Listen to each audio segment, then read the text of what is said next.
Hi everyone. I'd like to add my thanks to you for joining the webinar today. I'd also like to provide some context for this presentation. The goal of ENGAGE is to increase the capacity of engineering schools to retain undergraduate students by facilitating the implementation of research-based strategies to improve the day-to-day educational experience. Our focus is on first and second year students because, as you also probably know, these students are most likely to switch out of engineering. The ENGAGE strategies are to improve and increase interaction between faculty and students, using everyday examples in engineering to teach technical concepts, and the topic of today's webinar, Strategy 3, improve spatial visualization skills of students with weaker skills. So we've selected these strategies because they improve student interest and engagement in engineering. And while they work for all students, they have a strong impact on women students in particular. So now I'm delighted to introduce today's presenter, Dr. Sheryl Sorby. Over the past 2 years, I've had the pleasure of working closely with Sheryl, who serves as the lead expert in spatial skills for ENGAGE and has provided professional development to engineering schools as they work through the process of assessing students and implementing a course structure to improve student spatial skills. Most of the ENGAGE schools have been using a course that Sheryl has developed, and it's been working really well. So I've asked her to share a slide or two about the course with you. And Sheryl also has a personal story, no pressure Sheryl, that catalyzed her passion for research in spatial skills that I hope she will tell. So Sheryl, the mic is passed to you. Good afternoon, everyone. Thanks for joining us. I started engineering school a while ago, and I had a math ACT of about 35 and a verbal ACT of 33 or something, and I had no problems whatsoever with the engineering curriculum until I got to my first engineering graphics course. And because I had poorly developed spatial skills, I really struggled in that course. It was the first time in my life that I had ever struggled in an academic course, and so I became very discouraged and almost left engineering as a result. Eventually I persisted, got through my engineering classes, developed some of my spatial skills along the way, and I started teaching engineering graphics. And I noticed that a number of my students, in particularly it seemed like the young women, were also having troubles with their visualization in the engineering graphics course. And due to my previous experience and my teaching interests, I then started a research program in helping students develop their spatial skills. We got a grant from the National Science Foundation in 1992 to launch this work, and I've been doing this ever since. A recent report just came out from the National Science Foundation, and the title of the report is called Preparing the Next Generation of Innovators. And in this report they bring out that innovators typically have strong spatial skills as well as strong verbal and math skills. And throughout this report they express the need to look merely beyond verbal and math skills when identifying STEM talent, because spatial skills are so important to success. So as quickly as you can, this is the test we give during freshman orientation at Michigan Tech. I want you to look at this and tell me what the purpose of the test is. You have an object on the top line here. This object has been rotated in space. You need to rotate this in space by the same amount and then choose what it would look like if it underwent the same rotation. And in this case, the answer to this is D. So at Michigan Tech, we test our students during freshman orientation, our engineering students that is, and approximately 10 to 15% of our students fail that Purdue test, the test that you took the question from previously, during orientation. Approximately about 10% of the male students fail the test, but nearly 1/3 of the female students, and sometimes it's been as high as 40%. So you can see that this is a problem that really impacts women more than it does men. And from studies conducted by the Johnson O'Connor Research Foundation, they tested 64,000 professionals who were out there working in the field, and they found that the engineers here are at the left end here, along with the architects right next to them. But the engineers and architects need to have the best, or have the best developed spatial skills compared to all these other applications or occupations. And most of the things on the left end here are all within the STEM disciplines. The gender differences are robust and consistent. We've found this time and again. Like I said, at Michigan Tech, we test our engineering students every year during orientation. And you can see we have data going back to 1996. And the other thing you need to know is that this dot here represents about 100 students, and this dot here represents about 700 students. So this gender gap here between men and women is highly, highly statistically significant. And you can see it goes along pretty much every year. We have the same gap in spatial skills between men and women. So as I said, we got funding from the National Science Foundation in 1992 to develop a course. We got a second grant in 1998 to develop multimedia software and a workbook. We've been offering a spatial skills class at Michigan Tech since 1993 without fail. And from the period of 1993 to 2008, students who failed the Purdue test during orientation were encouraged to enroll in the course, but they weren't required to. Based on the data that we have, the engineering chairs at Michigan Tech made a change starting in 2009 so that now all students who fail the Purdue test are required to enroll in the spatial skills course. And we define failure as scoring 60% or lower on the Purdue test. The course looks like this. We meet for one 1.5-hour lab session each week. It's a 1-credit course. We start with a short mini lecture of 10 to 15 minutes. Then the students will work through the software module for that day in teams of 2 typically, and they complete the workbook pages for the remainder of time. Most of the time they do that as a kind of a team effort also, but not always. This is what the software looks like, and I'm showing you this because you can see then the types of topics that we offer in the class. We do isometric drawings, orthographic drawings, we do rotations, and combining solids. And so this is pretty much the outline for the course. We do one of these modules each week. If we look at gains on this test, the Purdue test up here, the original course was when Michigan Tech was on quarters. This is from 1993 to 1999. The modified course is when we were on semesters, and this data is actually just from 2000 to 2002. We see similar results nearly every year. But you can see that the students started at about a 50% and they ended up in the mid-70s at the end of the spatial skills course. And what I'd like to point out about this is that these numbers here, this middle 70% average, this is approximately what the average is for engineering students, for all engineering students when we test them during orientation. So we basically are taking students who are way behind in their spatial skills and bringing them up so that they're about average with their peers in the engineering courses. And you can see the significance of the gain, highly statistically significant. Through every year we get a statistically significant gain.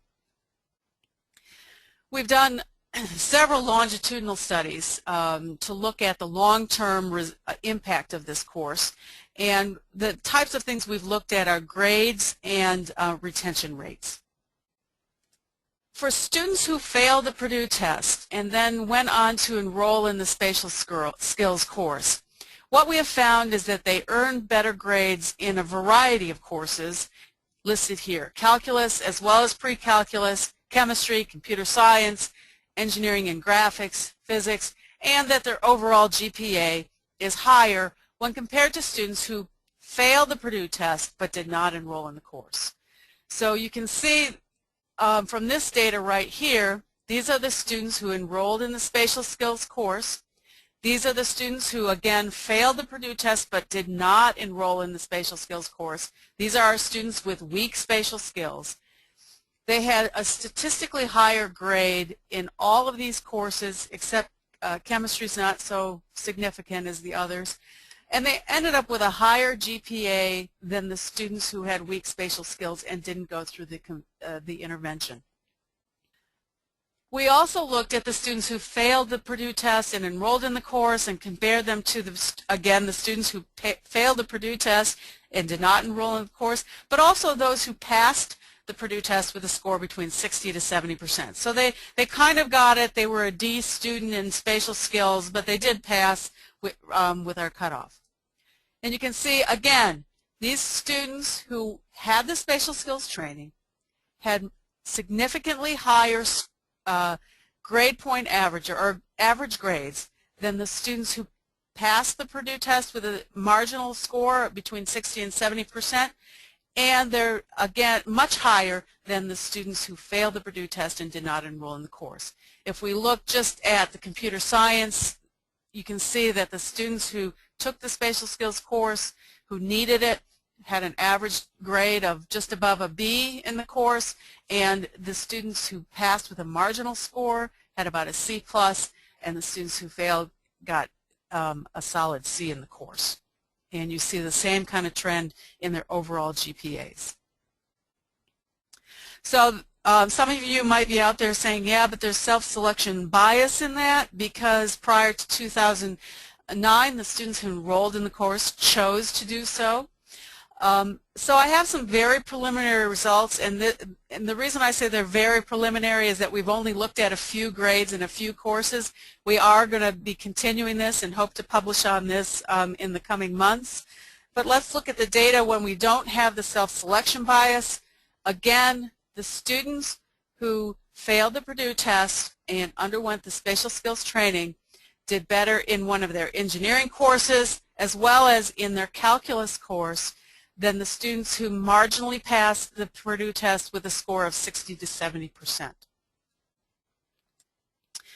As I said earlier, we also looked at retention rates in our longitudinal studies. And again, these are some of the general findings that we obtained.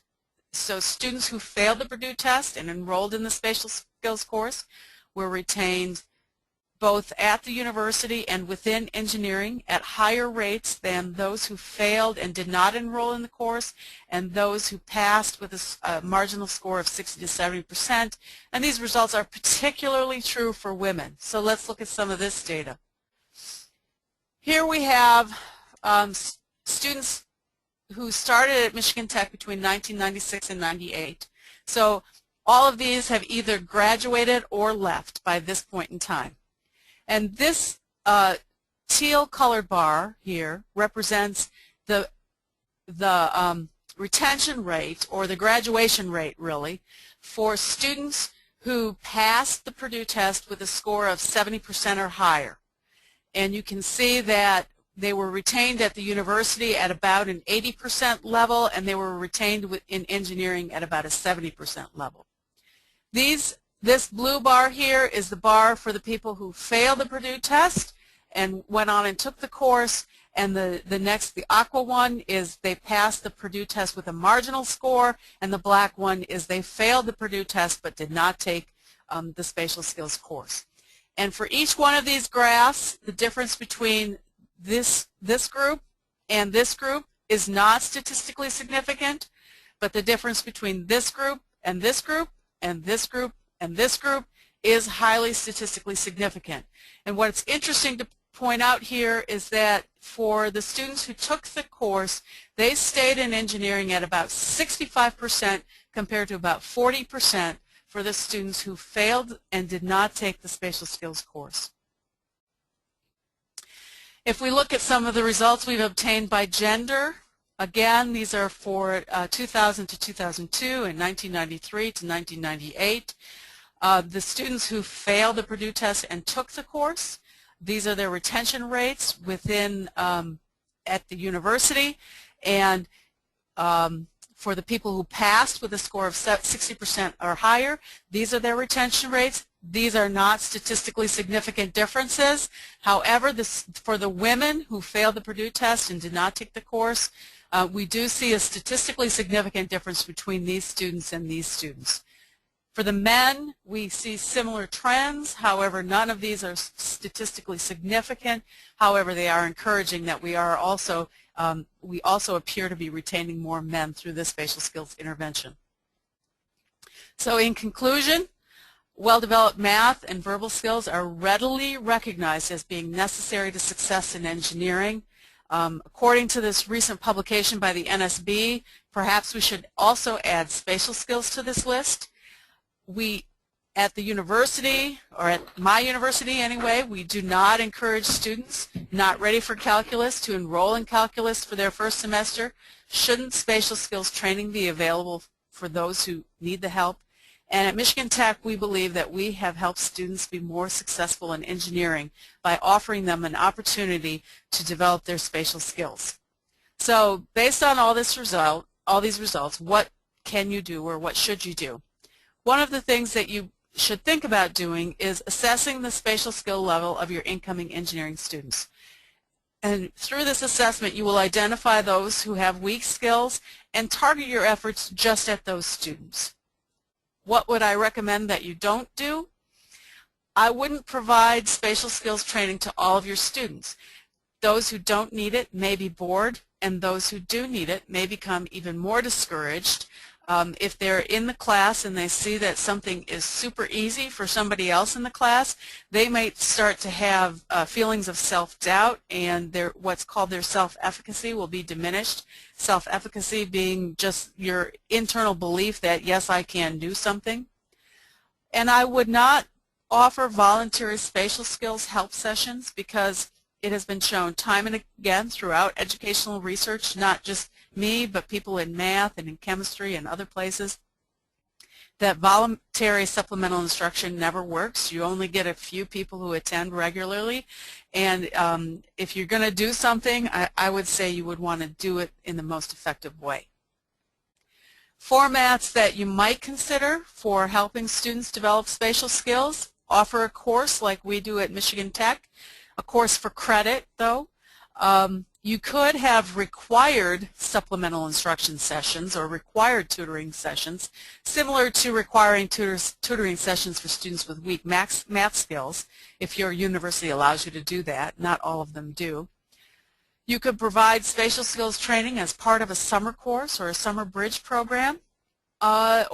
One other thing is you could integrate spatial skills training into a required course, but I would only use that approach if most of your students have weak spatial skills, and not only if a small percentage have the poor spatial skills, because again, you don't want the students who have the weak spatial skills, which at Michigan Tech is about 10% of the student body, to feel even more discouraged by watching people have fun and doing things that is very easy to them.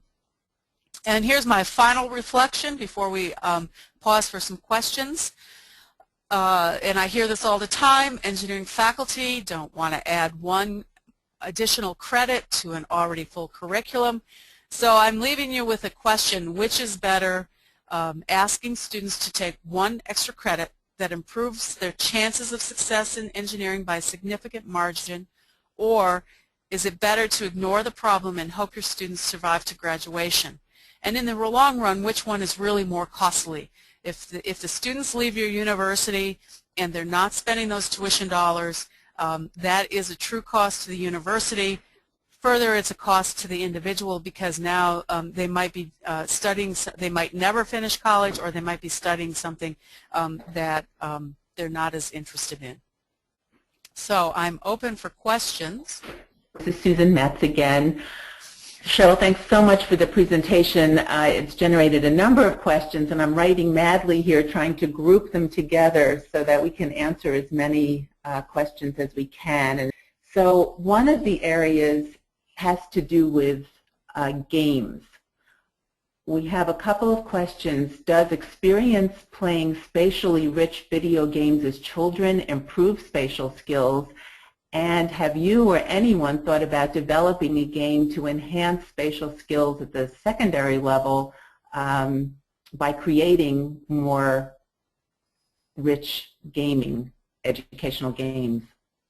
Yeah, so when I first started doing this research in 1993, we found no significant correlation between playing computer games and spatial skills developments. But now we are seeing that, and there are a number of people who have done actual research studies. Some cognitive psychologists have done research studies and shown that playing certain types of what they call action games will help you improve your spatial skills. I think in 1993 the games were not very spatially rich, and so that's why we weren't seeing any correlation back then. I have been talking to some folks about developing a spatial skills game. This is all in the very early stages of discussion. I know there is interest in it. So yes, computer games, 3D computer games that are active will help you develop your spatial skills. And my thing is this, is that I doubt if parents would approve of their children coming home from middle school or high school saying, yeah, we played Tetris for an hour today because my teacher said it would help improve my spatial skills, whereas like we use a software and a workbook, and that is much more palatable, I think, to most parents in how you develop spatial skills. Since you brought up the workbook, one of our participants wants to know where the workbook and multimedia software is available, and can you identify specific content in that that's really important when someone's trying to create a spatial skills course? Okay, so the workbook is available through, and the software comes in the workbook. It's available through Cengage Learning, and we are in the process, and I'm hoping it will be finished soon, developing an online version of this that will be available to high schools and middle schools, as well as for sale just as a workbook for the college age student. The types of activities we have found to be extremely helpful have all been things like sketching. So what we do is we have, in the exercises we do, we have the students build an object using blocks, and we have them then sketch it. What would it look like from this point of view? What does it look like from this point of view? And so on. And then we have the students take an object, and they're holding it in their hand as well as seeing it as on the paper, and they rotate it in space, and then they have to sketch it. What does it look like after it's been rotated? So the sketching is really important, and this is backed up by a number of research studies conducted by myself and by others that really the sketching is an important part of helping develop your spatial skills. There's something about the eye-to-hand coordination between seeing something and sketching it on a piece of paper that helps you develop your spatial skills. So those are the types of activities that I would encourage you to incorporate in your teaching. Sheryl, two questions related to pre-college work. One of our participants is using some of your materials at the elementary school level and wants to know if others are doing it. And also, is a high school curriculum available for spatial skills, or can you use the one that you've developed for that group?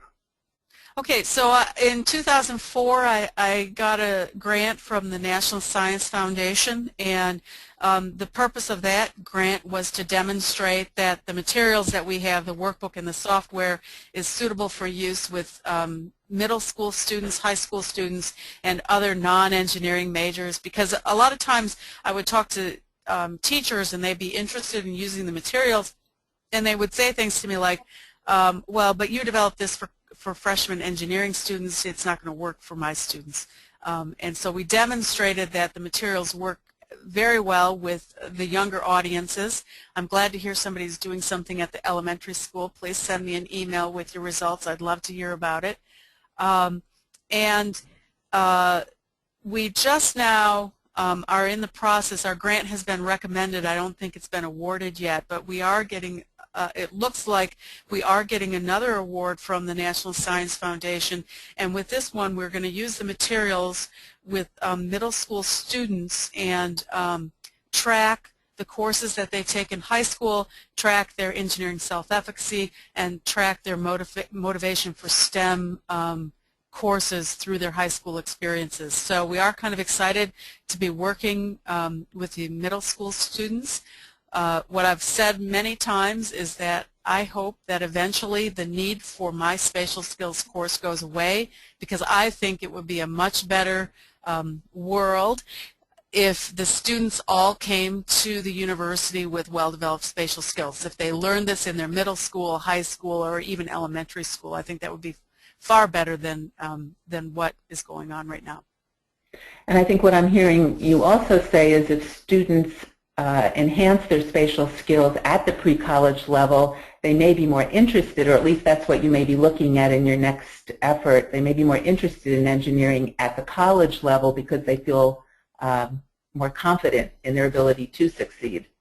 Well, you know, if you look at the data that I just showed, where spatial skills appear to be critical to success for chemistry and math and physics and computer science, so you can understand that if somebody has poorly developed spatial skills, they're less likely to choose engineering than somebody who has well-developed spatial skills. And in fact, in the pilot study that we did with the 2004 grant, we did find that the students who had the spatial skills training appeared to select higher or more math and science courses in the high school compared to students who didn't have the spatial skills training, but the sample size was very small, and that's part of the reason we're really excited about this new grant that's been recommended for funding.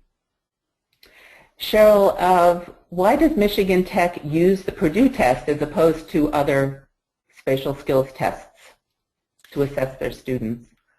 Well, when we started back in 1993, I was working with a colleague from the math department, and I really was a novice. I didn't really know anything about spatial skills. I knew about engineering graphics and a little bit about helping students learn to visualize, but she was really the expert in spatial cognition, and she wanted a test that on mental rotations. She was aware of this test. I think she knew the developer of it, Roland Gay, I think is how you pronounce his last name.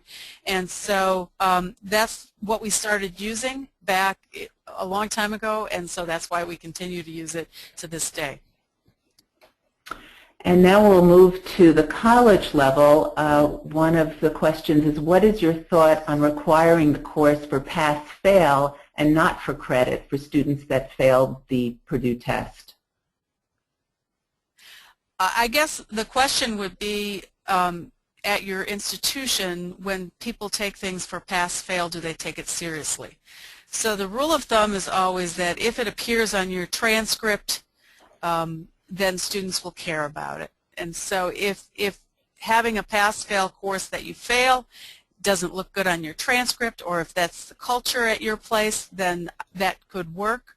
In general, I would say, you know, when I have, as a faculty member, when I used to have students try to take my other courses, not this spatial skills course, but my other courses, pass-fail, in general, they would quit halfway through and they would never finish the course, and that was okay because it didn't appear on their transcript. And so, again, those are the kinds of things you have to, you don't want to waste your effort. So you don't want to have a course that nobody comes to and nobody finishes. So that's my caution in having a pass-fail course. But again, it would depend somewhat on your institutional culture. This is an interesting one. What is the average makeup of the course at Michigan Tech as far as women versus men? And if it is mainly women, does this make them feel discouraged from engineering in general?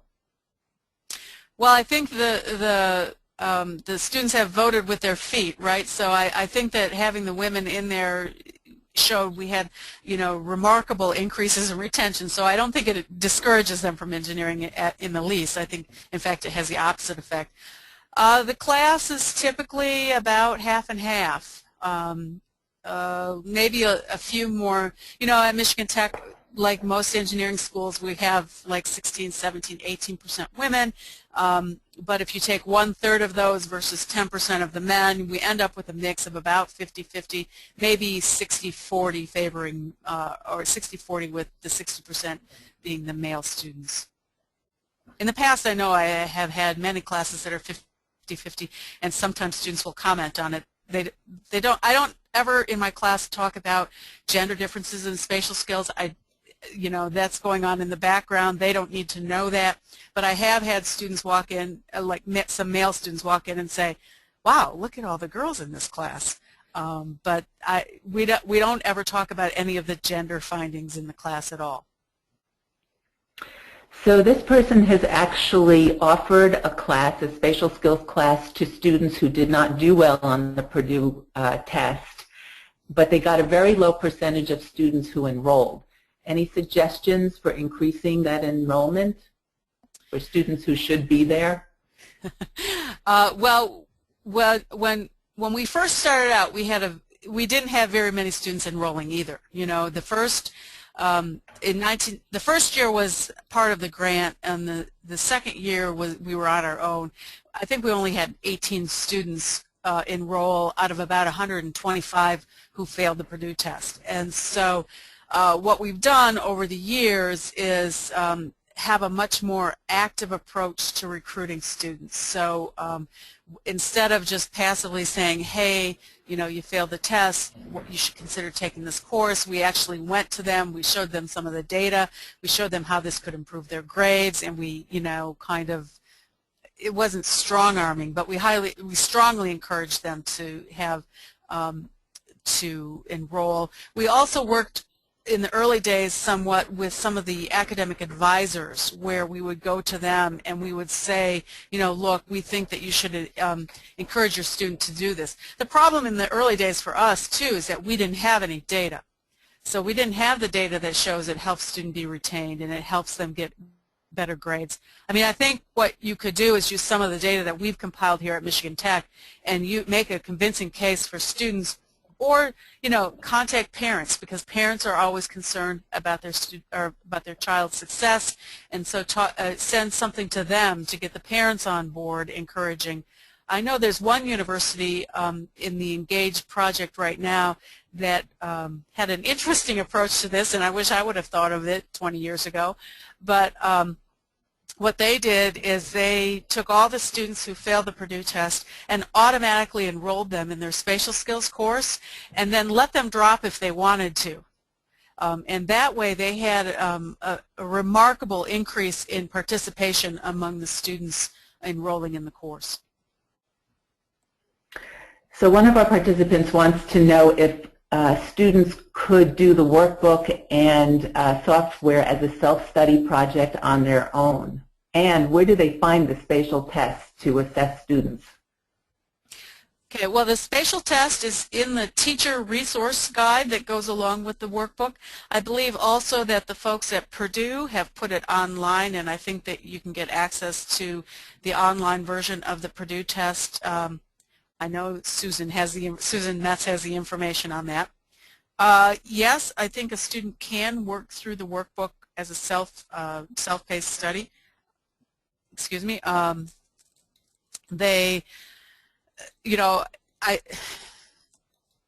have had undergraduates teach this course. I've had graduate students teach this course. I keep telling people it's not rocket science. It's actually pretty simple when you get right down to it. And I think that a motivated student could complete this as a self-study, yes.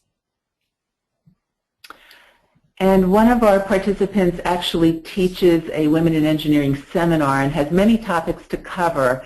And she wants to know what is the minimum amount of time you can spend on the spatial skills curricula and still get the results that you're looking at? How many hours do you need to set aside for this? Okay, so I don't know the answer to what's the number of hours to get the results I've gotten, because I've never tried to minimize the number of hours.